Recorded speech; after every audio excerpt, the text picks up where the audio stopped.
Hola, ¿qué tal? Muy buenas noches. Mi nombre es Olga Muciño y estamos en el Diván y la Luna y esta noche estoy encantada de estar aquí con ustedes. Como pueden ver los que nos acompañan por Facebook Live, está con nosotros un invitado especial. Él es el maestro Juan Manuel Martínez, que está aquí a un lado. Muy bien, bienvenido, Juan Manuel, ¿cómo estás? Muchas gracias, muy bien. Gracias por acompañarnos. Y bueno, esta noche vamos a platicar de un tema súper especial, que es ¿quién fue en realidad Jacques Lacan? Y es un tema muy especial porque para quienes están en el mundo psicoanalista, para todos los que saben de psicología y para los que no, va a ser un momento donde podemos hablar y aclarar qué pasa con Jacques Lacan, por qué está envuelto como en este halo de misterio, de un tipo especial, un tipo difícil, algo difícil de leer. Y bueno, para eso tenemos al experto. Quiero presentarte quién es Juan Manuel Martínez. Él es psicoanalista, nació en Buenos Aires, Argentina, estudió y se graduó de la carrera de psicología, se especializó en el ámbito de psicoanálisis con orientación lacaniana y se acercó a la filosofía. Es miembro de la Apertura Sociedad Psicoanalítica de Buenos Aires y de Ontifier, Sociedad de Psicoanálisis de la Ciudad de México. Actualmente reparte su tiempo entre la práctica clínica de psicoanálisis y la docencia y la escritura. Pues bienvenido, Juan Manuel. Muchas gracias por tenerme aquí. Gracias, muchas gracias por aceptar esta invitación, que para mí es un gustazo tenerte por aquí. Y bueno, Jacques Lacan es un discípulo de Freud, ¿no? Es un autor complicado, ¿no? Es un autor difícil. Porque alrededor de él se han creado, como decías al inicio, como un halo de un montón de cosas, algunas ciertas, otras no tanto, que generan que dentro del mismo movimiento psicoanalítico sea un autor que genere por un lado pasiones y por otro lado también muchos odios alrededor. Así que siempre es interesante hablar de él. ¿De dónde es Jacques Lacan? Jacques Lacan nació en Francia, ¿sí? Es un psicoanalista francés que comienza su formación en medicina, siempre muy interesado por las artes, por el movimiento surrealista en particular, pero estudiante de medicina formalmente como tal, y a la época aproximadamente de terminar su doctorado empieza a leer las obras de Freud. ¿Sí? Okay. Y él entonces decide poner gran parte de material psicoanalítico en su tesis doctoral. De ahí en adelante comienza su formación en la Sociedad Psicoanalítica de París, que había sido fundada por psicoanalistas alemanes que habían llegado a París por razones de la guerra, obviamente. Y comienza su formación de una forma bastante ortodoxa, ¿sí? Analizándose en un diván de la IPA, bastante ortodoxo. Su psicoanalista fue Lowenstein. Y ya desde ese momento, desde el momento de su análisis, comienza a mostrarse que este analista no iba a ser como todos los demás. ¿Por qué sería eso? ¿Cómo son los demás para poder saber de qué hablan? El psicoanálisis es un movimiento que desde la muerte de Freud fundó sus bases en lineamientos bastante claros, ¿no? Y utiliza esos lineamientos claros para mantener la rigurosidad que siempre la ha caracterizado. Lacan es un autor complicado precisamente porque me parece que en muchos sentidos, que lo hablaremos todo a lo largo del día de hoy, pero desde lo clínico hasta lo teórico, es un autor que generó una revolución dentro de la propia disciplina, ¿no? Okay. Entonces yo creo que una cosa era recibir, para los psicoanalistas de esa época, ¿no? Una cosa era recibir ataques, críticas, señalamientos desde afuera, ¿no? Desde otras disciplinas o incluso desde la filosofía. Y otra cosa radicalmente distinta fue ver cómo desde adentro del propio movimiento había un personaje que estaba generando demasiado ruido. Okay. Jacques Lacan es como un personaje que está en conflicto con Freud, o toma a Freud y a partir de ahí... Esa pregunta es genial. Voy a tratar de explicarte por qué. Sí. Es un autor que por un lado plantea como su bandera central algo que él llamó el retorno a Freud, ¿no? Para decirlo más exactamente, como una vuelta hacia Freud. Okay. Entonces, un poco argumentando que el resto de los psicoanalistas habían olvidado la obra freudiana como parte de su formación esencial, él propone una relectura de los textos freudianos que resulta ser muy interesante. Ahora, ¿dónde está el componente irónico de esto? Que el efecto que termina teniendo esa relectura, en muchos niveles, es bastante contradictorio de las propuestas del propio Freud. El otro día tuvimos la suerte de estar en una actividad en Puebla con unos colegas de allá, y yo les decía, medio en broma, medio en serio, que quizás si Freud hubiera estado vivo cuando Lacan postulaba su teoría, lo hubiera echado del movimiento como echó a otros tantos. Claro. Porque hay puntos realmente que son nodulares en la obra de Lacan, y que si uno lo ve con un poquito cariño, termina siendo bastante poco freudiano. Pero eso también pasa con diferentes autores, ¿no? Que encontramos después de Freud. Sí, pero siempre a lo largo de la historia del movimiento genera problemas políticos, ¿no? Okay. De hecho, yo creo que las grandes piezas fundamentales del movimiento posterior a Freud, por ejemplo, la primera etapa, yo diría Lacan y Melanie Klein, ¿Sí? Terminan generando como una disrupción con la tradición freudiana, digamos, esos personajes que tras la muerte de Freud se embanderaron con el apellido de Freud y creyeron ser los herederos del movimiento y los que estaban capacitados de decir quién sí era psicoanalista y quién no. Ok. Y bueno, entonces Lacan, digamos, retoma a Freud y a partir de ahí hace su propia teoría. Y a partir de ahí plantea una teoría que termina revolucionando la disciplina en muchos sentidos. Quizás el sentido más evidente y más tangible por el cual podríamos empezar por hoy sea una modificación que a Lacan le costó ser tachado de la lista de didactas de la IPA.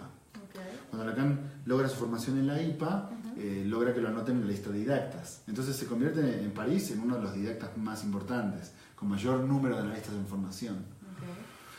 Solo que de pronto empezaron a llegar rumores a la IPA de que este psicoanalista francés practicaba sesiones de duración variable. Claro, que eso es algo que se cuesta como hasta trabajo. Por supuesto, quizás, ¿no? desde el primer día fue lo que más se le criticó. Claro. Entonces, los rumores que llegaban era que había sesiones que en vez de durar los 45 o 50 minutos que duraban las típicas sesiones de la IPA, de pronto estaban durando 10, 15, 20 minutos, ¿no? Y por ahí también se veía eso como un poco soberbio, ¿no? Como duro, como... Se enjuiciaba mucho esto, ¿no? Y hasta hoy en día. Es que es un personaje que tiene tintes de soberbia.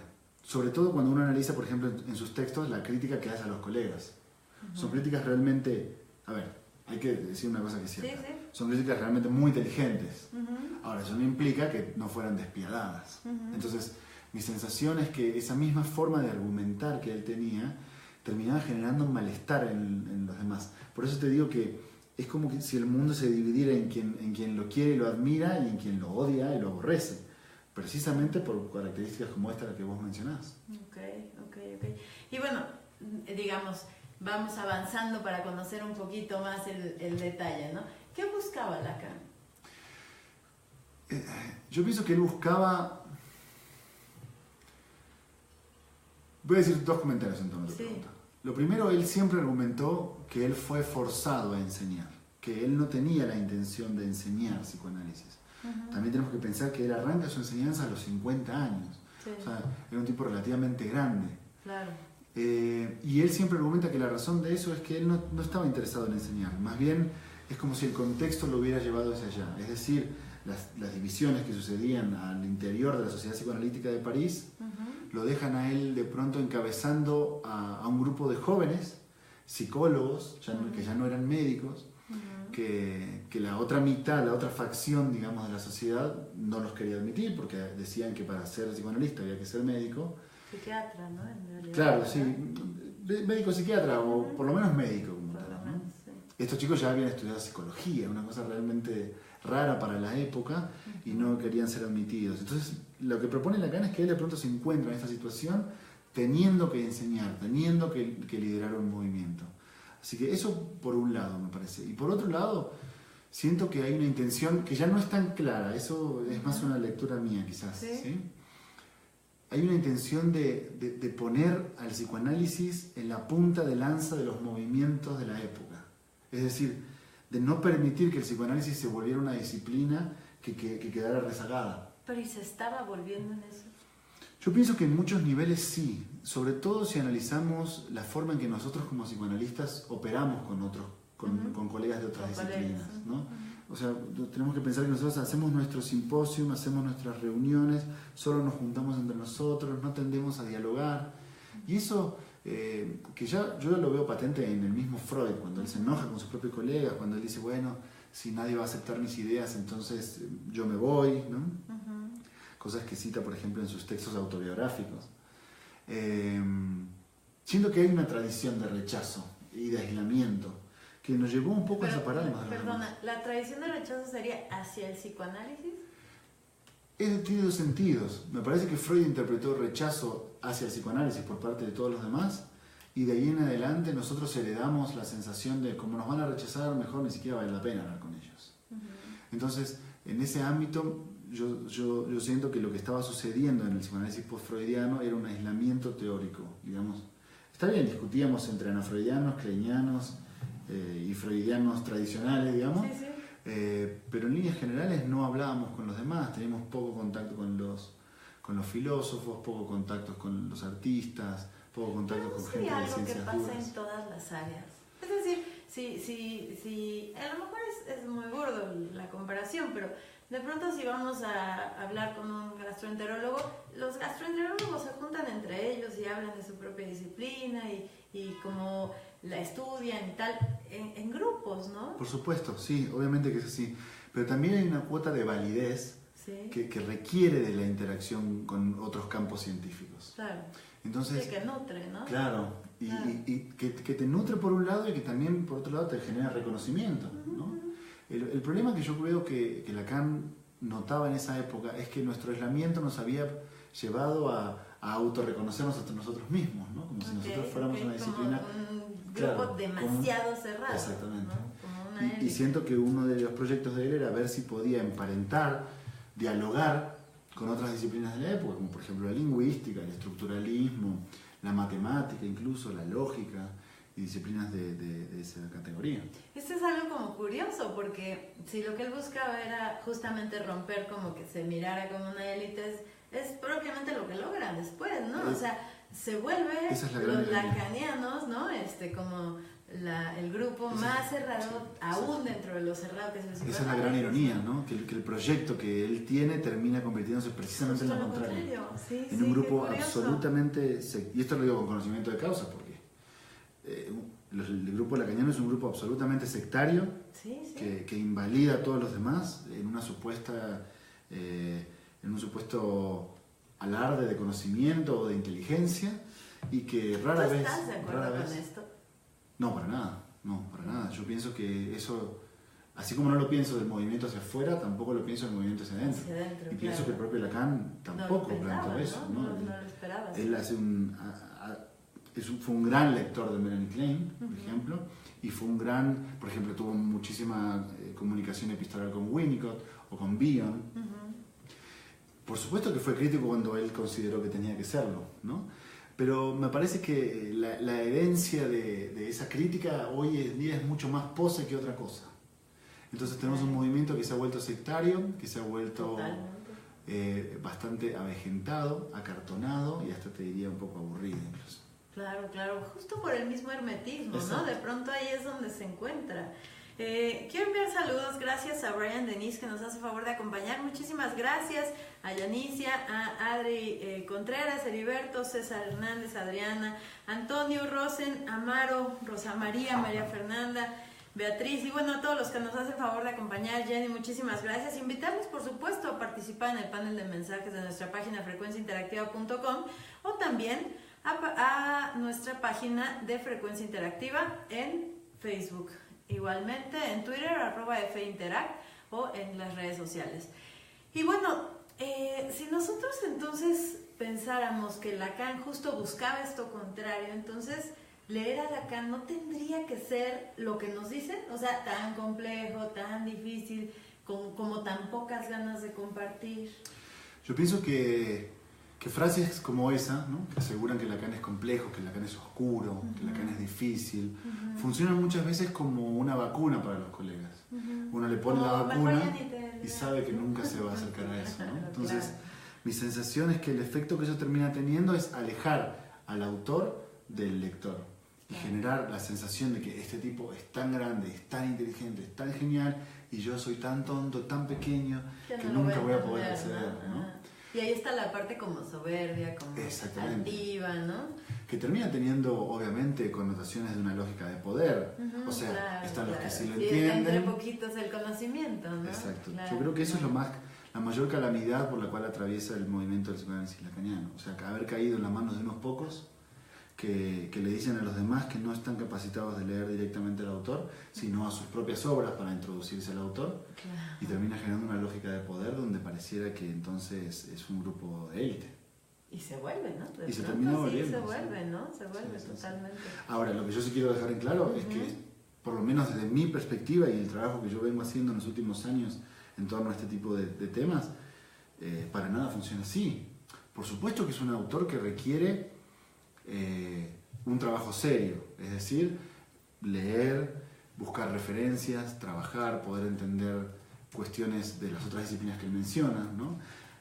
Por ejemplo, Freud es un autor que no requiere de leer otros libros. Freud trabaja tan bien la forma de escribir que en Sí, realidad... bueno, Freud es algo así como un caso aislado, ¿no? Claro. Porque la realidad es que era alguien muy, no sé ni siquiera cómo describirlo, ¿no? Pero muy capaz. Sí, y no tiene la obligación de ir a buscar otros textos. En cambio, Lacan sí presenta en ese nivel varios desafíos. O sea, lo verdaderamente complicado de Lacan ni siquiera es entender lo que está diciendo, sino entender de qué está hablando. O sea, en qué contexto está hablando, Porque a qué de se pronto Lacan refiere. es como medio poeta, ¿no? Como medio romántico, vamos, no Yo sé cómo pienso- llamarle, pero la escritura no es la escritura a la que estamos acostumbrados. No, por En tu supuesto. óptica, ¿eso es por la cultura o es el estilo Lacan? No, yo pienso que no hay un estilo Lacan. Es una muy buena pregunta esta. Lamentablemente nunca nadie me la había planteado antes, pero yo no creo que haya un estilo Lacan. Yo creo que Lacan es un efecto de su época. Porque si uno lee, por ejemplo, autores del movimiento francés de los años 60, los años 70, también implican ese tipo de escritura un poco rebuscada, hasta te diría incluso barroca. Por ejemplo, Sí, sí. si uno lee los textos de Foucault, son textos que se Claro, repiten supercomplejos, cíclicamente sí. de muchas formas. Entonces yo pienso que no. Más bien lo que te quiero transmitir realmente es que no creo que haya un proyecto de hacer la lectura dificultosa. No creo que se tratara de eso. O sea, yo creo que él, con cierto bagaje cultural, escribe de ciertas formas, ¿sí? Ahora, también es cierto que traducir esa escritura ha sido complicado y que para nosotros abordarla es complicado. Leer a Freud es un placer. Leer a Lacan en muchos momentos termina siendo una tortura. Pero no creo que la intención del autor haya sido alejar al lector de la idea. Más bien en su época esa era la forma que escribían, Yo pienso que sí. ¿no? O pienso sea, que era sí. más rebuscado, era como muy, tal vez garigoleado, Claro, ¿no? El sí, lenguaje. bastante. Entonces, Por ejemplo, muchas utilizaciones de aposiciones, frases que ocupan media página, ¿no? Sí, Que va sí. haciendo que sea un poco más difícil seguirlo. Pero también pienso, y es parte del proyecto que me ha abocado en estos años, ¿sí? que se puede. Que se puede y que podemos acceder a él a través de tomarnos el trabajo de leerlo y de transmitir la idea de que se puede entender. Porque obviamente que no se puede entender si yo les digo a mis alumnos, no, miren, esto es muy difícil, yo soy el único genio que lo entiende y ustedes son todos tontos, ¿no? Es más para conservar la élite, como Yo bien pienso que sí. dices, ¿no? O Yo sea, pienso como que sí. para poder dejar a un lado o matar las ganas de acercarse a Lacan, ¿no? Para poder seguir siendo los poquitos, los exclusivos. O al los- menos dar a entender que si ustedes lo quieren entender tienen que pagarme a mí para que yo se los explique, ¿no? Claro, Entonces que hay también un ahí se problema convierte como en algo de interesante. económico y de Claro, forma. claro, claro. Sí, sí. Que eso es interesante, es interesante. Leer a Freud al final es un placer, no solo porque se entiende, sino porque su escritura es muy fina, es un tipo muy culto, muy, No por nada, ganó muy un premio de preparado, literatura. ¿no? Exacto, entonces es por muchos lugares leer a Freud se vuelve un placer, ¿no? Sí. Y entonces es interesante cuando te escucho decir, bueno, leer a Lacan a veces no tanto, ¿no? A veces es complicado. Y bueno, mira, simplemente con decirte que a veces a un mismo párrafo hay que leerlo 5, 6, 7 veces, es complicado. Pero es complicado en este nivel, insisto. Es un tema de cómo se articula la obra, no tanto porque sea misterioso, sea oscuro, sea difícil, solamente unos cuantos puedan acceder. Para nada creo que se trata de eso. Okay. Un saludo fuerte a Moni y gracias por acompañarnos, un beso. Amaro, ¿se podría identificar la idea central del autor? No, porque siento que hay... Son como muchas ideas. Sí, hay varios Eso tiene el puntos. psicoanálisis, ¿no? Creo que hay varios puntos que habría... No, una sola idea como tal no.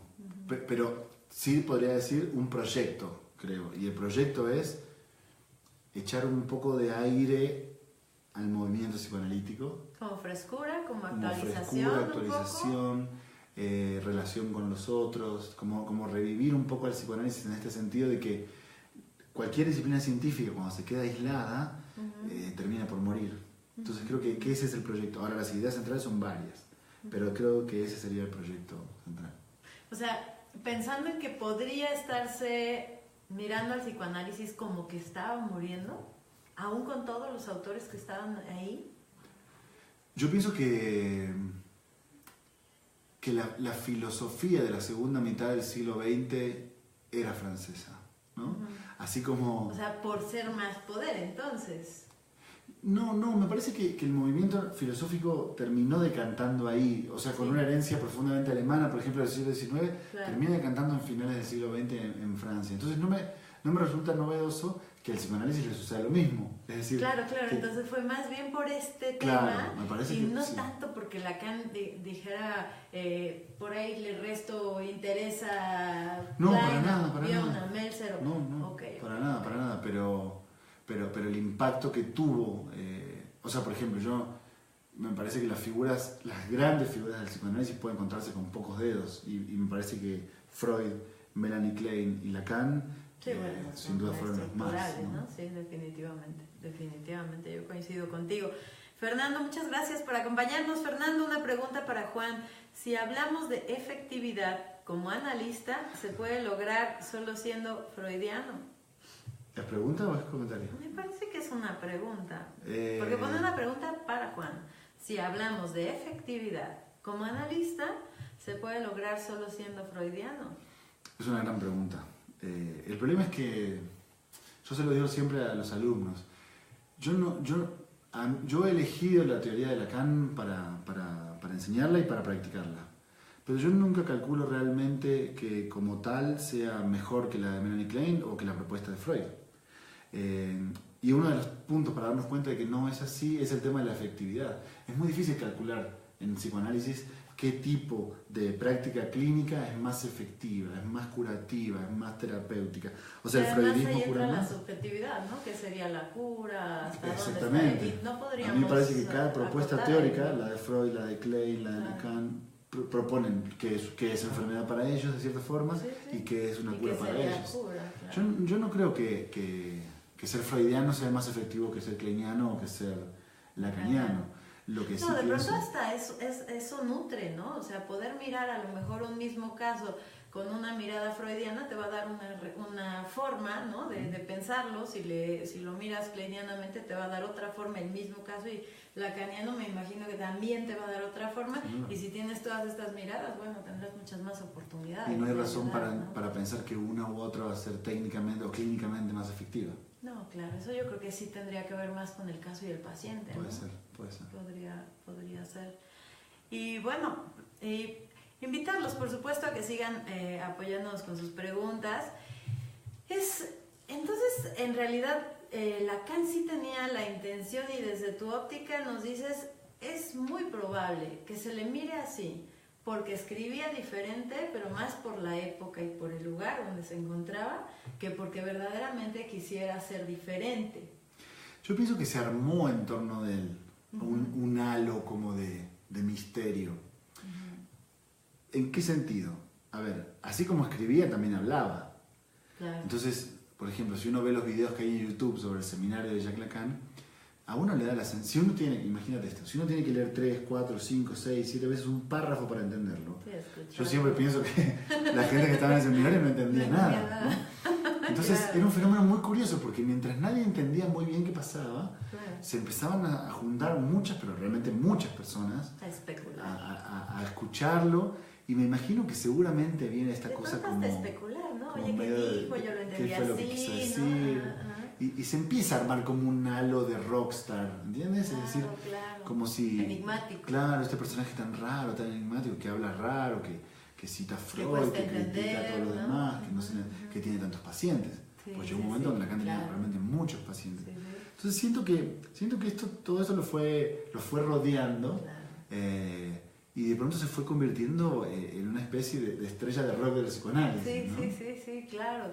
Y es interesante cómo lo muestras porque incluso se logra esto, ¿no? Como, bueno, pues hay que leer un poco más Lacan, ¿no? O sea, como con más ganas. Claro, con ¿no? más Porque ganas. hay que leer a Lacan. Digo, si estamos en psicoanálisis hay que conocer a Lacan, eso no se pone en tela de juicio, pero estas ganas que de pronto te dan de leer a Freud, a Melanie Klein, a Bion, ¿no? Que sales corriendo y quieres leer más, de pronto con Lacan dices, tal vez me espera un poco, ¿no? Exacto, sí. Yo pienso que tiene que ver con estos dos puntos que mencionamos. Primero, lo dificultoso del texto, y segundo, que nos han vacunado contra eso. Nos han dicho, miren, no, muchachos, mejor este tipo es medio raro, es medio loco. Yo recuerdo que en la facultad tenía una profesora que decía, a mí me cae mal Jacques Lacan, por pedante. Y en ese punto, yo en ese momento no lo entendía, ¿no? Pero hoy pienso, desestimar una obra teórica por la personalidad. O es como la gente que dice, no, pero Freud, no sé, todas las eso cosas pasa que todo el se dicen de tiempo, Freud. exacto, todo el tiempo pasa con el psicoanálisis, Sí. ¿no? O sea, uno cuando empieza a formarse, de pronto estás en la carrera de psicología y ¿qué es lo primero que te dicen? Psicoanálisis, pues mejor no se metan, Sí, ¿no? mejor no. O sea, ahí no, si tienes 10 años y si tienes, como si fuera una pérdida, ¿no? En lugar de tener una ganancia, ¿no? Sí. Ahora, lo que yo, para cerrar este punto, lo que sí me interesaría que pensáramos es si no hay parte de responsabilidad nuestra también en eso, ¿no? Si no nos hemos creído un poco esta figura de los rockstars de la psicología. Y que de no pronto hemos sí es generado cierto, ¿no? O sea, se vuelven, así como describías estos grupos lacanianos, el psicoanálisis tiene también de pronto eso, ¿no? Algunos lugares que a mí me gusta mucho hablar de Leia, por supuesto, pero de pronto encuentras lugares como el Leia que son mucho más abiertos, ¿no? A decir, a ver, ven, siéntate, escucha un poco de esto, lo vamos a hablar en español, no vamos a hacerlo difícil, ¿no? Pero encontramos otros lugares que de pronto sí es como, esto va a estar en ruso, ¿no? En mandarín, y el que no hable mandarín mejor que ni entre, y entonces se vuelve esta exclusividad como con un tema más enigmático, ¿no? Para mí son de estos, como te decía, estos años que yo lo vengo pensando, para mí son abiertamente mecanismos de exclusión. Claro. Que generan como niveles en donde nosotros por ser psicoanalistas estamos en un nivel, es algo muy preciado, ustedes que y no tú saben nada están un poco más abajo. Y dentro del propio movimiento pasa lo mismo con Lacan. Nosotros que somos lacanianos tal, ustedes que son kleinianos y freudianos, medio que no nos entienden. ¿no? Entonces eso opera siempre como mecanismo de exclusión para generar la sensación de ser más importante, ¿no? De ser más, en realidad, ¿no? De ser más. Y háblame un poco sobre la causación. ¿Está bien dicho? El cierre de Lacan, Escansión. Perdona, gracias. Sí. Ay, qué gusto, Gaby Cardos, te mando un fuertísimo abrazo. Yo también. Gracias por acompañarnos. Fernando nos dice, aprovechando que no hay tantas preguntas, tengo otra. He escuchado a muchos decir que solo Lacan ha leído e interpretado a Freud. ¿Cómo saber cuál es la lectura más acertada? Y si Freud hubiera vivido en esta época y discrepara mucho con Lacan. Saludos y gracias por leer. Gracias, Fernando. Bien, arranco por lo segundo y después paso a lo primero. Ajá. Es muy difícil calcular, ¿no?, que hubiera hecho Freud, pero dada el estudio que tenemos en la historia del psicoanálisis, por mucho menos que lo que Lacan hizo, Freud echó a varias personas del movimiento. Claro. Así que yo no sé si le hubiera agradado mucho los planteamientos de Lacan. Y que además tendrían que estar en la misma época para saber si los habría hecho Lacan, ¿no? Claro, pero por ejemplo, cuando analizas los puntos de disrupción con Freud, por ejemplo, con Jung o con Adler, ¿no? Que ahí sí hubo una... Claro, te das cuenta que hay puntos en los cuales Freud se vuelve realmente bastante intolerante. Claro. Es decir, yo siento que hay ciertos puntos centrales de la teoría de Freud que él tolera que puedan argumentarse en cierto sentido. Pero hay otros puntos que son intocables. Claro, ¿no? claro. Y a veces mi sensación es que Lacan le fue a pegar justamente en esos puntos. Entonces, es imposible decirlo, es un puro ejercicio imaginario. Pero sí, claro, y que es súper interesante también hacerlo. Yo siento que no le hubiera gustado nada. Ahora, en cuanto a lo primero, que no me acuerdo cuál era No, lo primero lo repetimos. Sí, el único que leyó a Freud. Más bien, solo lo ha leído e interpretado. Creo que va más del lado de la interpretación, claro. ¿No? Freud. Me parece que esta propuesta del retorno a Freud, ¿no? de un trabajo, de una vuelta a los trabajos freudianos para precisamente para darles la vuelta, termina generando en el grupo que convive alrededor de Lacan esta sensación, ¿no? Como de, bueno, Lacan es el único que ha leído a Freud y realmente lo ha entendido, ¿no? Es el único que ha interpretado para volver a bien. lo mismo, ¿no? A colocarlo en un lugar como máximo, tiene esa como misma Dios, operación, como... Claro, es que la no misma es real, operación, no que no es puede real ser para real, nada, ¿no? claro, no puede ser que real. no es real ni siquiera desde Freud, o sea, decir que la obra de Freud tendría cierta... Que es imposible entender, Claro. solo Lacan la puede entender, es colocarlos a ambos en un lugar de Dios que no está, ¿no? Exactamente. O sea, Pero Freud para en mí realidad sí. se encargó de ser bastante claro, ¿no? Sin duda, sin duda, sin duda. Sí. Ahora, también haciendo justicia hay que decir que hay cosas. Yo arranqué por Freud, digamos, Sí. por Freud Klein y después Lacan, ¿no? Sí tengo que aceptar que hay cosas que yo leí en Freud que jamás me hubieran ocurrido hasta que las leí en Lacan. Y cuando volví a la obra de Freud dije, Vale. qué interesante forma de interpretarlo, sí, ¿no? sí, claro. De ahí a que Lacan sea el único que... claro. No, me parece Sí, no habría una forma locura de total. pensarlo así, Me parece una claro, locura. claro, por supuesto. Karina, muchas gracias, saludos a Olguita y al invitado, muchísimas gracias. Nos dice por aquí Raúl, los analistas son los segregados del mundo de psicología de la misma manera que en un principio los analistas lacanianos fueron excluidos, pero recordemos el mecanismo de identificación con el agresor, el segregado se vuelve segregador, Claro. como muchos analistas lacanianos. Claro, es como lo que estábamos hablando, ¿no? Es querer hacer un grupo como muy pequeño para poderlo poner en un lugar más alto. Sin embargo, pues estamos en el mundo de las percepciones, ¿no? Carlos nos dice un abrazo afectuoso a Juan Manuel, excelente psicoanalista. Muchísimas gracias, Muchas gracias, Carlos Carlos. Aragón. Brian nos dice, se piensa que el psicoanálisis es difícil. A mí me gusta pensar la lectura lacaniana como una red, un recorrido. Con el tiempo se me hace más claro. Una vez leí que Foucault en una entrevista decía que Lacan quería que el lector se descubriera él mismo como sujeto del deseo a través de esa lectura. Lacan quería que la oscuridad de sus escritos fueran la complejidad misma del sujeto y que el trabajo necesario para comprenderlo fuera un trabajo a realizar sobre sí mismo. Me dejó pensando, ¿qué opinas de eso? A ver, es algo que se dice frecuentemente en el ámbito. Es cierto que Foucault dijo eso. A mí no me gusta el halo de misticismo, pero eso es un tema personal. Es Sí, decir, sí, por lo que veníamos hablando, porque si lo pones ahí, entonces segregas. es también es casi elevarlo a categoría de texto religioso, Sí. ¿no? Porque Sí, claro, totalmente, cuando es yo un tema abordo ya la de lectura fe. de la Biblia, entonces cambio, y no me parece en ese nivel. Ahora, sí es verdad que implica un trabajo, pero un trabajo a nivel intelectual, es decir, ponerse a leer, ponerse a buscar referencias y tratar de entender Y qué que es lo que se autor está no diciendo. lo requiere, ¿no? Y qué autor no lo requiere. Pero es cierto que Freud en ese sentido es muchísimo más amable. Freud es un autor que él mismo se encarga de citar sus propias referencias. Tal vez de cuando ya introducir a los estás, temas. digamos, en el mundo del psicoanálisis, Freud se vuelve mucho más amigable.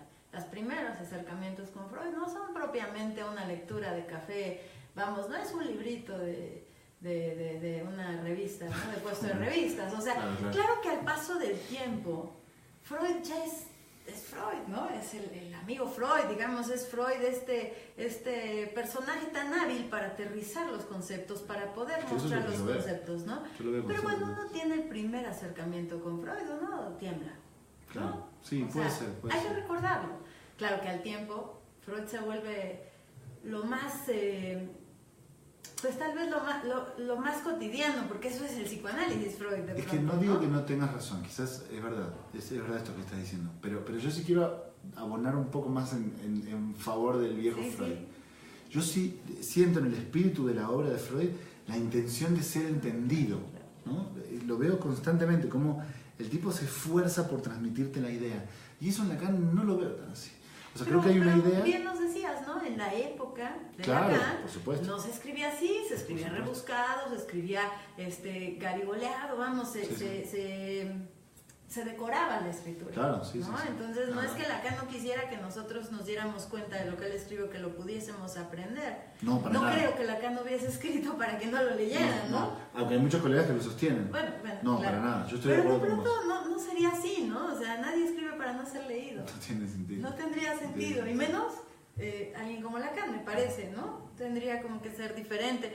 Raúl nos dice, todas las escuelas afirman ser los únicos seguidores a Freud. Hasta los analistas relacionales se hacen llamar psicoanalistas a pesar de rechazar toda la meta psicológica. Por ejemplo, saludos y mis respetos a Juan. Muchísimas gracias, Raúl, muchísimas gracias. José Frías nos dice saludos desde Querétaro. Juan Manuel, nos vemos el viernes, muchísimas gracias. Y bueno, sí, aprovechar a hacer una pequeña pausa para decirles y para invitarlos. Yoica invita a Juan Manuel para hacer 3 eventos. El primero, y quiero presumirles, es el libro de Juan Manuel llamado Lacan, el concepto de transferencia en los escritos de Lacan. Así que, bueno, este libro, no se vayan, hay una sorpresa en Frecuencia Interactiva aquí en el Diván y la Luna. Lo vas a presentar el jueves en la Ciudad de México, en el sur de la Ciudad de México. ¿Cómo pueden saber sobre este evento? Pueden entrar directamente a la página de Yoica, lo buscan en Facebook, Yoica, y ahí van a poder preguntar por todas las actividades, van a ver los horarios, van a ver los eventos, así que... Ok, el segundo evento, la temporalidad en psicoanálisis, el viernes. Exactamente. El viernes, también ahí en Yoica. Es una conferencia que está pensada para pensar un problema que el psicoanálisis tiene desde la época de Freud, que es la cuestión del tiempo. Siempre se nos asocia como aquellos que... tener años. Exactamente, sí, porque rebuscan tanto en el pasado y buscan tantas cosas. Bueno, un poco lo que vamos a plantear es que la propuesta de la atemporalidad implica necesariamente que los psicoanalistas no trabajamos con el pasado. Trabajamos con algo mucho más interesante. Claro. Y Lacan desde cero. Así es. Bueno, esto es una actividad un poco más extensa. La intención central que teníamos con este seminario era precisamente hacer esto que estamos haciendo aquí. Es decir, poder entender cómo si planteamos desde el inicio las cuestiones fundamentales de la obra, vamos a darnos cuenta que Lacan no es un extraterrestre que salió de un huevo. ¿Sí? Es un tipo que desarrolla una teoría en una cierta época y que trata de emparejar la obra de Freud con desarrollos de su época. Entonces, ese seminario que será durante todo el día sábado, lo que vamos a tratar de hacer es explicar, bueno, cuáles son los fundamentos de una obra. Vamos a arrancar desde cero y vamos a ir viendo si desde ahí ya Lacan no parece tan oscuro como parecía al principio. Y que eso da ganas, ¿no? O sea, de pronto poder quitarle estos halos de algo diferente, difícil, complejo, ¿no? Complejo debe ser, el psicoanálisis lo es, la mente lo es, la conducta lo es, pero que sea mucho más fácil acercarte a él, ¿no? O sea, eso está súper interesante. Así que bueno, no se lo pierdan, 3 eventos, jueves, viernes y sábado. Juan Manuel Martínez iba a estar en Yoica. Busquen Yoica con Y, Yoica como yo, en Facebook, y ahí van a encontrar los eventos que seguramente van a ser, bueno, ya hay pocos lugares, hasta donde se estaban prácticamente cerrados. Estamos, ¿no? prácticamente cerrados, pero los amigos de Yoica han tenido una consideración con nosotros y con tu público. Me dijeron, y quieren hacer una invitación y si ustedes deciden anotarse a las actividades a través de la plataforma virtual Webinar, que la pueden ver de cualquier lugar, y mencionan el programa del Diván y la Luna, les van a hacer un gran descuento en buenísimo, así que quédate pendiente, en los mensajes vas a encontrar la liga para Yoica. Abraham, muchísimas gracias por conectarte. Hola, buenas noches. Una pequeña duda, entonces la presentación y entrega de los libros se realizará el día jueves, tenía entendido que sería el día viernes. La presentación del libro es el día jueves, lo que es el día viernes la temporalidad del exactamente la conferencia. Ahora, hay gente que ya compró su libro desde la preventa y lo pueden pasar a buscar el viernes también si quieren. Okay, eso no hay ningún problema. Así que no te preocupes, Abraham, si tú tenías agendado ir el viernes te pueden entregar tu libro sin mayor problema. Y bueno, de pronto aprovechas y te quedas a la conferencia de la temporalidad en psicoanálisis. Patricia, bienvenida, muchísimas gracias. Nos dice gracias por su atención, gracias Patricia.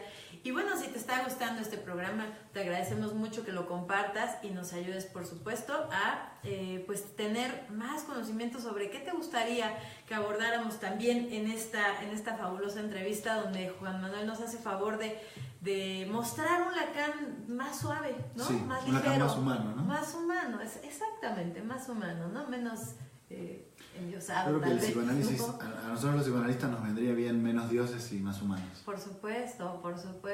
Y entonces, esto que se habla mucho de que si la escasión es un tema como que se puede prestar, digamos, a un mal manejo, y sí, ¿no? Porque eso depende del analista, claro, definitivamente. Y entonces, ¿qué nos puedes decir como para relajar un poco este estrés, ¿no? Bueno, primero que ha sido un tema problemático desde el principio. Como te decía hace un rato, fue justamente la razón por la cual Lacan fue abiertamente tachado de la lista de didactas, ya no podían elegirlo como didacta para su formación de analistas de la época, precisamente porque a la IPA llegó el rumor de que había un psicoanalista en París que tenía sesiones demasiado cortas.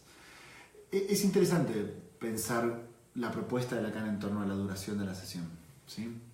Porque la propuesta que él plantea es, bueno, si el mundo es psíquico, si el inconsciente no opera bajo las reglas de la temporalidad cronológica, como ya lo decía Freud, ¿no? Y el mundo psíquico se desarrolla en ese nivel, ¿por qué nosotros tendríamos que guiarnos por algo tan ajeno al aparato psíquico como un reloj? Entonces, en esa propuesta, la idea de Lacan es la duración de la sesión. No es, a ver, y esto es algo que hay que aclararlo. Una cosa es sesiones de duración variable y otra cosa es sesiones cortas. En realidad, llamarlas sesiones cortas es un gran error, porque también hay sesiones muy largas. Claro. La clave es que la sesión no se guía por el reloj, no que dura menos o que dura más con respecto a lo planteado por ejemplo, por las reglas de la IPA, ¿no? De los 50, 45, 50 minutos. Sino que ya uno no se guía por la utilización del reloj, sino se guía por otros tipos de temporalidades. Por ejemplo, temporalidades del discurso, de lo que se va dando en la sesión. ¿Y puede darse, por ejemplo, que se vaya 2 horas? Claro. Okay. A mí, antes de... Cuando uno, como decías vos recién, esto es un tema muy complicado y a uno le da mucho miedo a lanzarse a hacer cosas como estas, ¿no? Entonces, yo me apegué, sobre todo al inicio de mi práctica clínica, mucho más a los desarrollos freudianos o kleinianos que había aprendido. Entonces, el problema del tiempo no era realmente un problema para mí en ese momento.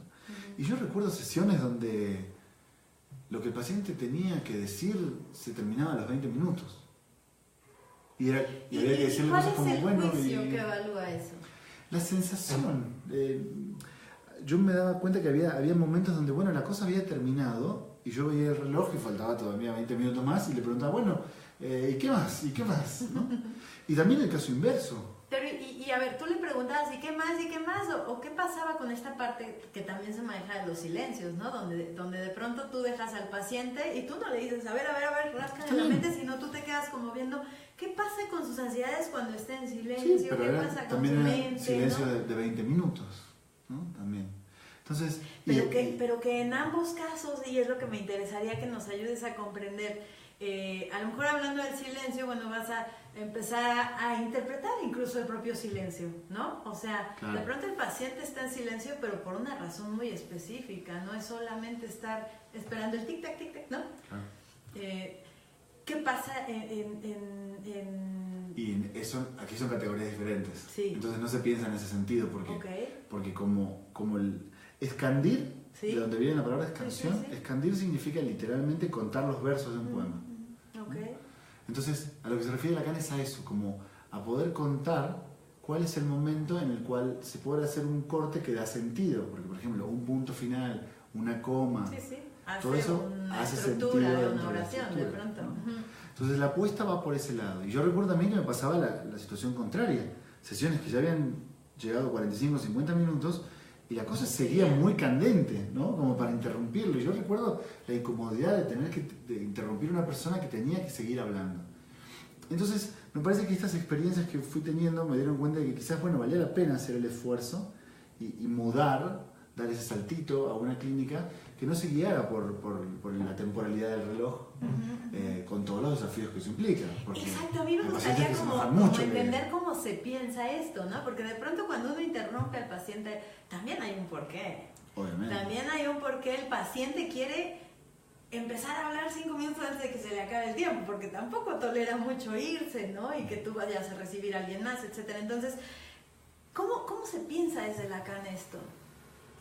No se mira esas partes, se miran otras. ¿Cómo pasa? Hay una diferencia. Esto quizás es un poquito técnico, pero bueno, sí. Nuestros escuchas nos dirán si se entiende o no se entiende, ¿no? Hay una diferencia central entre estas dos teorías con las que estamos conversando. Y es que en la teoría kleiniana la transferencia pensada en términos de afectos es realmente muy importante, sí. ¿No? Es decir, en el sentido de pensar la relación. En la teoría de Lacan, ese punto se modifica un poco, porque lo afectivo de la relación pierde un poco de importancia en relación a, por ejemplo, los contenidos del discurso. ¿Entiendes? Entonces, esas dos categorías que en una teoría son más importantes y en otra son menos importantes, generan que el tiempo, por ejemplo, se vuelva algo sumamente relativo. Entonces ya no importa tanto, por ejemplo, cuál es su intencionalidad de empezar a hablar en el último minuto, ¿no? Sino lo que se lee es como si pudieras leer el contenido estricto del mensaje. Dicho así, es un poco burdo y lo estoy explicando realmente bastante mal, pero lo que quiero que se entienda es la comparación de las dos teorías. Porque nos ayuda mucho. Porque claramente las categorías que uno tenga en cada teoría van a determinar la clínica que surge de ahí. Entonces, una clínica donde el valor afectivo de la transferencia es muy importante, decanta en una clínica donde todo el tiempo se analiza la relación. Si pasa algo o si no pasa, se analiza. Una técnica donde lo que más importa es el contenido discursivo, le resta un poco de importancia a lo que sucede en la relación y te da por efecto otra clínica. Tienes otro resultado. Ahora dime algo. Si estás haciendo un trabajo lacaniano, si es que está bien dicho así, entonces tú estás con un paciente y tu mirada, digamos, es lacaniana. ¿Te ayudas y te soportas de los demás autores o tú te olvidas de Freud, de Klein y de todo y tú Lacan? Me parece que hay puntos de convergencia y hay puntos de divergencia. ¿Y qué haces cuando estás en esta fusión con el tiempo, por ejemplo? Hay que elegir. Por ejemplo, si cierta teoría me dice que son 45 minutos y esta otra teoría me dice que eso no importa, ese es un punto claramente de divergencia, donde no se pueden sumar las dos teorías porque son contradictorias en ese punto. Entonces ahí yo creo que uno tiene que elegir. Si, bueno, ¿qué teoría me convence más? ¿Con cuál me siento más cómodo? ¿Cuál me parece a mí que puede dar mejores resultados clínicos? Y uno elige. Después hay otros ámbitos donde, por ejemplo, la regla de asociación libre es absolutamente igual en los tres postulados que estamos hablando, ¿no? Entonces ahí no tenemos ningún problema. Es decir, uno puede ser un lacaniano o un kleiniano y aceptar la regla de asociación libre, que es freudiana. Entonces yo pienso que las teorías tienen puntos de convergencia y puntos de divergencia. Cuando divergen radicalmente, tendremos que elegir. Por supuesto. Elegimos. ¿Y lo haces en función de cada caso, cada paciente, cada sesión o en ese caso sí es lacaniano? Es que es complicado porque cuando uno más o menos adopta una teoría, hay muchas veces que la teoría también habilita qué cosas uno va a ver y qué cosas no va a ver. Por ejemplo, en el mismo caso clínico, aunque sea el mismo paciente, probablemente es muy posible que un freudiano vea unas cosas, un kleiniano vea otras y un lacaniano vea otras, ¿no? Entonces, obviamente que se esperaría eso, que uno pudiera ser lo más flexible que pueda con los pacientes, ¿no? Porque ninguno es igual a otro. Pero bueno, y ninguno es que cuadre, este es de Freud, este es de Klein, este no se puede, ¿no? Es como pero también es verdad que tu miradas, propia teoría te termina sesgando un poco. Uno siempre está un poco sesgado por la teoría que eligió. Sí, por supuesto. Pero entonces, si estoy entendiendo bien, sí puede, digamos, apoyarse también de otras miradas. No es que únicamente vas a pensar en el paciente desde la óptica lacaniana. Como te decía hace un momento, hay muchas perspectivas de la obra kleiniana que fueron tomadas abiertamente por Lacan. Hay otras que fueron muy criticadas. Hay muchas cosas de la obra freudiana que fue tomada por Lacan y otras que fueron criticadas. Entonces yo pienso que sí. Lo único que me gustaría dejar claro es el punto donde las teorías se contradicen entre sí. Ahí es un punto de dos caminos, donde uno dice, bueno, voy a tener que elegir. Y uno elige lo que le parece mejor. No hay ninguna elección mejor en realidad, ninguna teoría es mejor que otra. Al final del día, ¿no? Todas suman, todas van a aportar al final del día para el bienestar del paciente, ¿no? Y del propio analista de pronto, ¿no? Pero y entonces es un tanto, no sé si la palabra es subjetiva y me preocupa cómo se entienda, ¿no? El hacer la escansión, o sea, eso va a depender del analista. El analista evalúa en qué momento y puede ser 15 minutos y en base a qué, digamos, se hace así. Yo pienso que el psicoanálisis es una disciplina que se pensó para tratar de disminuir el margen de error lo menos posible. Pero también pienso que inevitablemente cuando esa puerta se cierra, es tan solo ese analista y ese paciente. Entonces, sí, por supuesto que hay un margen de error en el sentido de que al final del día esa elección de, bueno, vamos a dejar acá, depende de ese analista en particular en ese momento, ¿no? Pero también siento que hay un montón de mecanismos alrededor que están pensados para que uno no cometa errores. Me refiero al estudio, me refiero a la supervisión, ¿no? Lugares donde uno puede apoyarse en colegas, quizás con un poco más de experiencia, que lo pueden ir guiando para no meter la pata. Pero respondiendo correctamente a tu pregunta, para no esquivarla, cuando claro, la puerta claro, se cierra, el que dice, dejamos acá, es el analista. Y hay ahí una cierta necesidad de valentía para poder enfrentar el horror a un acto que es realmente muy complicado, como el de atender a un paciente que está sufriendo y que en muchos niveles el hecho de ayudarlo o no ayudarlo depende de nosotros y de nuestras capacidades también. Claro, ¿no? Y ahí sí es cualquier, digamos, psicólogo incluso, claro. No nada más un analista, ¿no? La responsabilidad de tomar un paciente siempre va a ser algo que se tiene que tomar en serio, ¿no? Sí, y ahí hay un punto con mucho respeto. De respeto y de valentía. Sí, y bueno, nos hacen favor de escribir por acá, nos dice Gaby Cardos, muchísimas gracias. Gaby, no se olviden hablar sobre la escansión, justamente de eso hablábamos, ¿qué más nos podría estar faltando? Gaby, gracias. Irma, un fuerte abrazo. Mita, muchísimas gracias por acompañarnos. Gracias, Juan Manuel, es enriquecedor ver varias perspectivas de alguien que impactó. Muchísimas gracias. Luis Fernando, saludos. Juan Manuel, ojalá pudiera hablar un poco sobre el objeto, el cual muchas veces se dice el único aporte de Lacan.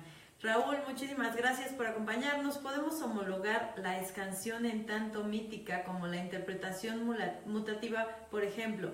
Ese tipo de interpretaciones solo las hacía Freud porque era Freud. De la misma manera, Lacan tenía sesiones de 5 minutos porque era Lacan. Y por la gran demanda de analizantes de su propia escuela. Entiendo que la duración puede ser variable, pero cortar como tal una sesión, ¿hasta dónde puede ser?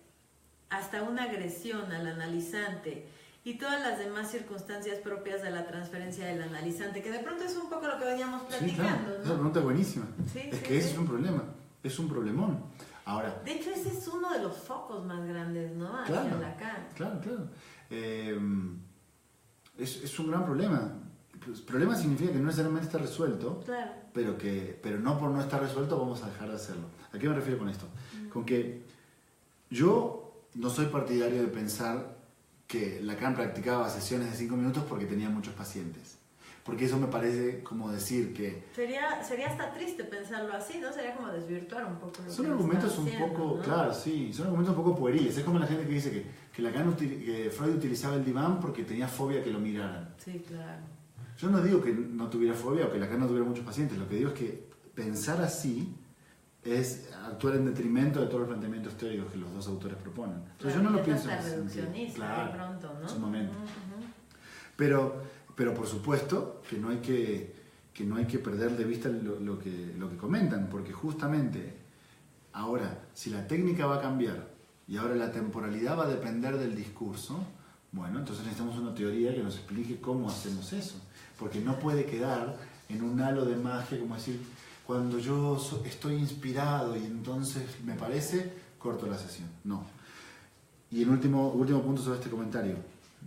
Así como decir que solamente Freud interpretaba como Freud, o solamente Lacan hacía canciones como Lacan, me parece un argumento religioso, ¿no? Es decir, yo recuerdo... Vamos a colocarlo en un tema como más dogmático. Exactamente. ¿No? Yo recuerdo en la facultad cuando le preguntaba a mis profesores, bueno, pero ¿por qué Freud dice ese tipo de cosas? Me decían, bueno, porque era Freud, ¿no? Nosotros no hacemos eso. Y yo decía, ¿cómo? ¿Pero por qué Freud puede hacer cierto tipo de cosas por ser Freud y nosotros no lo podemos hacer? Son argumentos ad hominem que terminan generando la sensación de que son seres de otro planeta o de otra naturaleza o gente elevada. Como para ponerlos muy por encima. Como si el puro hecho de ser Freud explicara algo, o el puro hecho de ser Lacan explicara algo. Eso no explica nada. Si el psicoanálisis es una disciplina seria, tiene que ser una disciplina racional que pueda dar cuenta de por qué se hacen las cosas.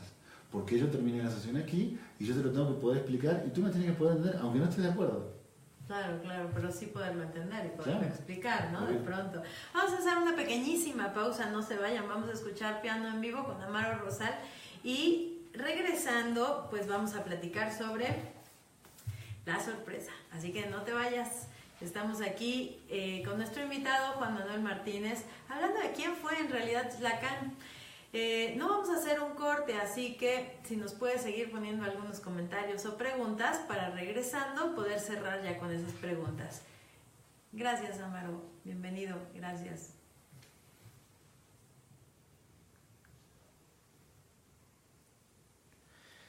Gracias, Juan. Es muy interesante el tema. Voy a tratar de no prolongarme porque hay mucha participación. Gracias.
Gracias a todos los que están participando, muchísimas gracias.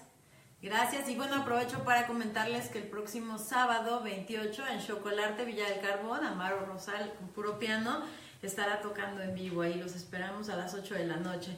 Y bueno, súper interesante lo que vienes a hacer a Ciudad de México, no quiero dejar de mencionar nuevamente, ya tenemos por ahí la liga de Yoica en la página de frecuenciainteractiva.com y también en nuestras redes sociales para que puedan llegar ahí a enterarse más de cómo registrarte a este evento. Recuerda, si mencionas el Diván y la Luna, van a hacer un descuento importante, así que aprovecha porque son muy pocos los lugares, aunque el descuento va a ser en webinar, también son pocos los lugares que quedan, así que, bueno, aprovecha. Son 3 días. El libro, el jueves. La presentación del libro va a ser este jueves en Yoica, que es en Ciudad de México, en el sur. La temporalidad en psicoanálisis, el viernes, conferencia. Y el sábado es prácticamente un taller, porque es todo el día, ¿no? Todo el día. Todo el día. Lacan desde cero. ¿Quieres conocer a Lacan? El sábado. El sábado en Yoica, todo el día. Así que aprovéchalo, ya tienes la liga, ya tienes la información, no dejes de participar en ello. Y bueno, Juan Manuel nos tiene una sorpresa, nos va a regalar también un libro aquí en el Diván y la Luna, el cual, por la demanda que ha tenido estando aquí en México, se va a entregar hasta dentro de un mes, pero hoy te lo tienes que ganar. Así que, ¿qué es lo que se necesita? Vamos a hacer una trivia. Vamos a hacer una trivia. Vamos a hacer una trivia, así que quédate bien atento. Vamos a hacer una pregunta de algo que hayamos hablado en este programa. Eso va a ser al cierre. Ya despidiéndonos, ahí vamos a hacer la pregunta, ¿sale? El primero en contestar es el que se va a llevar el libro. Ya se lo haremos llegar de alguna manera, seguramente. Así que, para cerrar, hay algo que hay que mencionar, ¿no? Por acá, Raúl, me parece, no, Luis Fernando nos dice Es Fernando, bueno, perdón, ya no sé quién, ¿no? Se me fue entre los comentarios. Marilú, muchísimas gracias, buenas noches. Agradecería mucho que se abordaran los 3 temas de Lacan, real, simbólico e imaginario. Estamos ya con muy poco tiempo, pero me encantaría si nos puedes dar así que un poco de esto. Sí, con la salvedad de pedirles una disculpa de que no voy a poder extenderme todo lo que debería, porque es un tema realmente muy amplio. Sí. Voy a hacer lo que pueda. Gracias. Lacan tiene una peculiaridad en su enseñanza, y es tratar de introducir una cosa que él llama el nudo borromeo, es decir, un nudo que tiene la particularidad que en realidad no establece la relación entre 2 círculos, sino entre 3, anudados de forma tal que si uno se desanudan todos. Okay. ¿Sí? Ese nudo borromeo en la obra de Lacan tiene una función específica, y es tratar de ayudarnos a pensar los fenómenos psicoanalíticos desde 3 perspectivas diferentes. Okay. Lo imaginario, lo simbólico y lo real. ¿Sí? Aun cuando dentro de la lectura de Lacan hay muchas discusiones de qué significa real, simbólico e imaginario, por lo pronto lo que podemos ir diciendo es que cualquier fenómeno que ustedes puedan pensar a nivel operatorio en la vida de un paciente, ¿sí?, puede establecerse dentro de esos 3 límites. ¿Sí? Entonces, es para Lacan una aportación realmente interesante, porque lo que él propone es que, bueno, hay ciertas cosas que pertenecen, por ejemplo, al registro de lo imaginario. Ahí tiene que ver todo lo que surge propio de la imagen, por ejemplo, las imágenes de los reflejos en los espejos, en los vidrios, y también las consistencias de los sentidos. O sea, el hecho de que yo veo mi cuerpo, de que yo veo mi imagen, de que me toco y soy consistente, eso todo pertenece al registro de lo imaginario. En el registro de lo simbólico tenemos todo lo propio de la naturaleza del lenguaje. O sea, ¿sí?, lo que traduzco de... No lo que traduce es de, sino más bien todo lo que está en el orden de la dimensión de la palabra. Okay. Que como tal no es consistente, porque si tú lanzas una palabra, la palabra no va a chocar contra la pared, ¿no? Claro. En cambio un cuerpo sí. Todo lo que es del orden del lenguaje está en ese nivel. Okay. Y después, el tercero, que es lo real, que es lo más complicado de todo, porque hay mucha discusión entre los propios colegas qué significa. En la lectura que a mí me gusta sostener de la obra, que insisto, no es la única, entonces tomen lo que voy a decir con pinzas. Claro. Lo real apunta hacia la estructura que da forma tanto a los contenidos corporales, digamos, de los sentidos, como a aquello que se dice con las palabras. Entonces, es como si por detrás de todo eso tuviéramos una estructura que establece los pilares. ¿A qué me refiero con eso? Con que, ustedes pueden estar en una casa y pueden ver las paredes de esa casa, pero los planos mediante los cuales esa casa fue armada, las fórmulas con las cuales se hizo, eso no está próximo a sus sentidos. Ustedes no lo pueden conocer rápidamente. Incluso lo que queda detrás de la pared, ¿no? Las conexiones de luz. Yo qué sé. Entonces, eso entra en el registro de lo real. Es una teoría en ese nivel complicada, pero no porque la teoría en sí sea complicada, sino porque nosotros no logramos ponernos de acuerdo qué quiso decir realmente. ¿Cuál? No. Y pues prácticamente para cerrar, también me gustaría que nos hablas un poco qué pasó con las obras de Lacan. ¡Oh, qué tema! ¡Qué temón! A ver si nos da tiempo. ¡Qué bueno! Me voy a apurar. Hay un fenómeno muy curioso que sucedió con Lacan. Lacan, la mayor parte de su enseñanza la dio en un seminario, ¿no? Y en su momento, cuando el seminario arrancó, no hubo la intención de convertir eso después en una obra escrita. Claro. Lacan en el año 66 publicó sus escritos. Y en esos escritos él recopiló un montón de textos en los que había participado y sacó una edición que hoy la edita Siglo XXI y que cualquiera lo podía comprar en la librería. Pero a partir del seminario 11, cuando ella llevaba 11 años enseñando, se le propone a Lacan la posibilidad de transcribir lo que él decía e imprimirlo. El tema es que, bueno, tras la muerte de Lacan, quien se quedó con los derechos de las obras de Lacan fue su yerno, que se casó con su hija. Y de ahí, como siempre sucede en psicoanálisis, se empezaron a dar fenómenos de orden político. Claro. De quién es el gran heredero de la obra del maestro, como pasaba con Freud, ¿no? Quién tiene los derechos de las obras, qué se va a publicar, cuándo se va a publicar, qué ya no se va a publicar nunca, por ejemplo. Sí. ¿Quién se va a quedar con el dinero de esas publicaciones? Porque esas publicaciones son tan caras, ¿no? Son textos realmente muy caros. Sí. Entonces hay todo un halo de problematización al respecto, porque también hay traducciones independientes, gente que toma los textos en francés y los traduce y los regala por internet. Entonces hay traducciones gratuitas, mientras que estas traducciones son tan caras. Entonces hay de fondo un problema político que todavía impera en el psicoanálisis lacaniano. Todavía no están todas las obras de Lacan. No solamente no están todas, sino que además lamentablemente tengo que decirte que el señor Miller, que es quien se quedó con los derechos, ya avisó que hay ciertos seminarios que no se van a publicar nunca. Qué triste, ¿no? La verdad es que es algo inentendible para alguien que quiere acceder a la lectura de un autor y que lo sigue y que empeña muchos días de su vida en hacerlo, saber que se ha determinado que eso no se va a traducir. A que publicar, se va a transcribir, ¿no? Peor, a publicar, claro, ni siquiera en francés. Exacto, sí, claro. Así que bueno, es realmente lamentable, pero es la realidad con la que lidiamos nosotros. Sí, claro.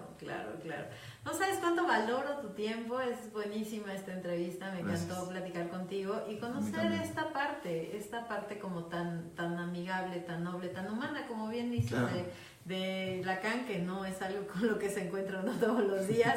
Eduardo, muchísimas gracias. Entonces, estos tres fenómenos deben su magnitud en cuanto a su presencia, digamos, hasta donde me permite mi lenguaje, hasta donde esté cosechado, repercute en mi porvenir. ¿Sí estoy en lo correcto? Más o menos. Repercute en un sistema, lo voy a decir un poco técnico, pero ustedes me dicen si se entiende, ¿no? Repercute en un sistema operatorio para leer fenómenos clínicos.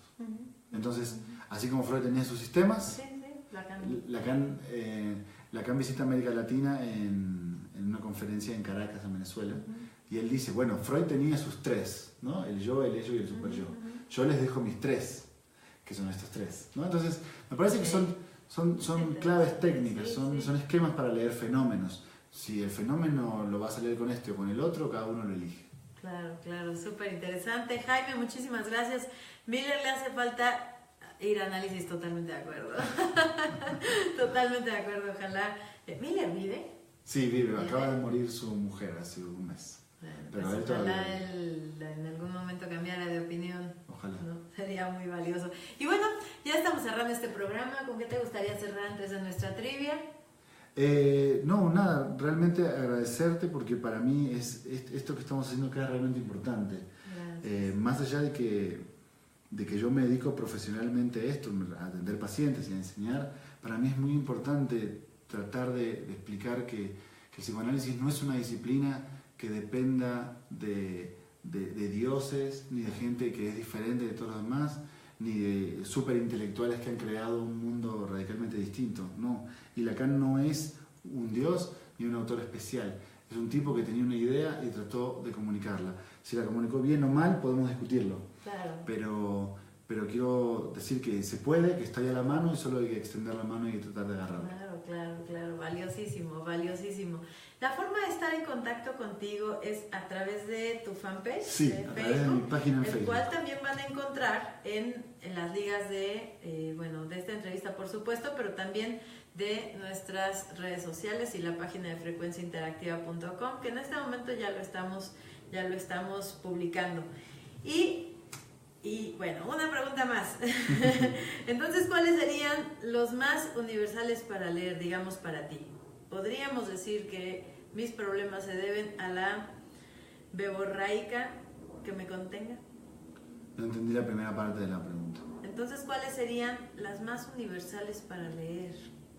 ¿Pero se refiere a las obras? Me queda claro. Me parecería que sí, pero no estoy tan segura. Bueno, yo pienso que no hay un valor cronológico en la obra de Lacan, como tampoco lo pienso formalmente para empezar a leer a Freud.